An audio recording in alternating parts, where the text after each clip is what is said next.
চলে এলাম আমার এভরিডে কুকিং 123 চ্যানেলে। তো যে যেখানে থেকো ভালো থেকো সুস্থ থেকো সবার জন্য ধরে নিল আজকে রেসিপির জন্য সিমের বিচি আর মটরশুঁটিগুলো এভাবে ভালো করে পরিষ্কার করে নিলাম। আর শীতকালীন টমেটোগুলো এভাবে লম্বালম্বি করে কেটে নিয়েছি আর পেঁয়াজগুলো কুচিয়ে নিলাম আর কাঁচামরিচগুলো ফালি করে নিলাম আর আদা রসুনগুলো সিলবাটায় ভাটিয়ে নিয়েছি। আর এখানে টুনা মাছগুলো অলরেডি ভেজে নিলাম। তো প্রথম থেকে শেষ পর্যন্ত দেখার অনুরোধ রইল, তো সবাই দেখতে থাকুন। তো চুলায় কড়াটা অলরেডি বসিয়ে দিলাম, চুলার কড়া অলরেডি গরম হয়ে আসছে। এরপর তেলগুলো যোগ করে নিলাম। তো কুচিয়ে রাখা পেঁয়াজগুলো অ্যাড করে নেব।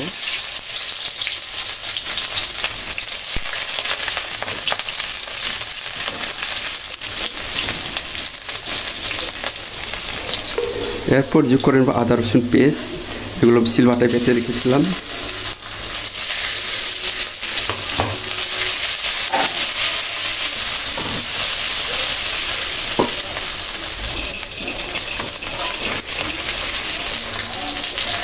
তো আদা রসুন পেঁয়াজগুলো হালকা বাদামি কালার করে ভেজে নিলাম। এরপর যোগ করে নেব 1 চা চামচের মতো হলুদ গুঁড়া যোগ করে নিলাম আর 1 চা চামচ জিরা গুঁড়া, 1 চা চামচের অর্ধেক মাছের মশলা যোগ করে নিলাম। এরপর দুটার গুঁড়োগুলো যোগ করে নিলাম, হালকা পরিমাণ পানি যোগ করে নেব।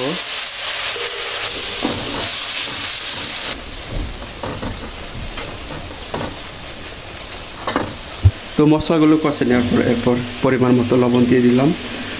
তো বুঝে শুনে লবণগুলো দিয়ে নিতে হবে। তো আমার স্বাদ মতো করে আমি লবণগুলো অ্যাড করে নিলাম। এরপর হালকা নেড়ে ছেড়ে দেবো। মশলাগুলো ভালো করে কষে নিতে হবে যেন মশলার যে কাঁচা কাঁচা গন্ধটা যেন না থাকে। তো মশলাগুলো কষানো হয়ে গেছে। এরপর কাঁচামরিচগুলো অ্যাড করে নিলাম। কাঁচামরিচ অ্যাড করার পর টমেটোগুলো একইভাবে যোগ করে নেব। তো টমেটোগুলো হালকা কষে নিতে হবে যেন টমেটোর নিচে কাঁচা কাঁচা ফ্লেভারটা যেন না থাকে।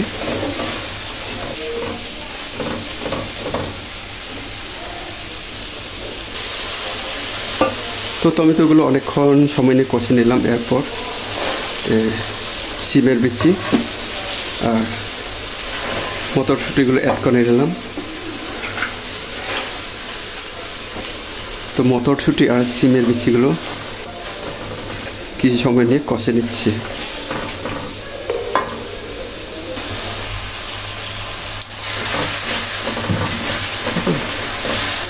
তো মটরশুঁটি আর সিমের বিচিগুলো কিছু সময় নিয়ে কষে নিলাম। এরপর যোগ করে নেব ভেজে রাখা মাছগুলো এভাবে যোগ করে নিচ্ছি।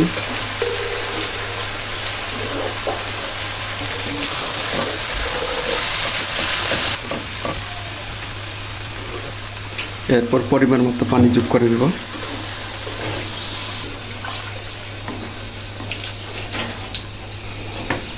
তো কিছু সময়ের জন্য ঢাকনা দিয়ে দেখে রাখবো।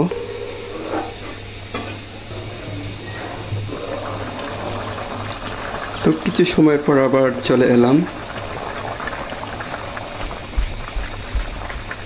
এইভাবে নেড়ে ছেড়ে দিতে হবে। আমার যে সকল ভাই ও বোনেরা যে যেখান থেকে দেখছো লাইক দিয়ে দেখে নিও, লাইক দিলে মোটিভেট হই, ভিডিও করার আগ্রহ জাগে। আর এই ভিডিওটি কেমন হয়েছে তা জানিয়ে কমেন্ট করতে একদমই ভুলো না। আর আপনি যদি আমার এই চ্যানেল নতুন হয়ে থাকেন অবশ্যই একটা সাবস্ক্রাইব দিয়ে আমার পরিবারের পাশে থেকে যাবেন। আর ইতিমধ্যে যারা যারা আমার এই পরিবারের পাশে থেকেছেন আপনাদের প্রতি আমার কৃতজ্ঞ রইল। এভাবেই পাশে থাকবেন, আমি পাশে থাকবো ইনশাল্লাহ। তো আর কিছু সময়ের জন্য ঢাকনা দিয়ে দেখে রাখবো। তো ঢাকনাটা একদমই ছোট হয়ে গেছে, তো স্টিলের ঢাকনাটা ইউজ করতে হবে।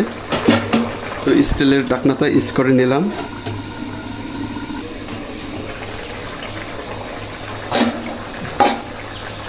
তো বন্ধুরা 10 থেকে 15 মিনিট সবজিগুলো রান্না করে নেওয়ার পরে ঝোলগুলো একদম শুকিয়ে ক্ষীর হয়ে আসছে। আমার যে তরকারিটা প্রায় হয়ে আসছে, আর কিছুক্ষণ জাল দিয়ে নেব।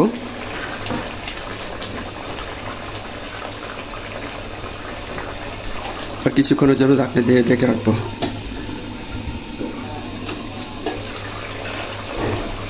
তো কিছু সময় পর আবার চলে এলাম। তো আমার আজকের রেসিপি একদম রেডি তো পরিবেশন করার জন্য। তো এই রেসিপি যদি আপনাদের একান্তই ভালো লাগে তো পরবর্তী রেসিপি দেখার জন্য সবাইকে আমন্ত্রণ রইল। তো আজকে এইখানে, আল্লাহ হাফেজ, সবাই ভালো থাকবেন।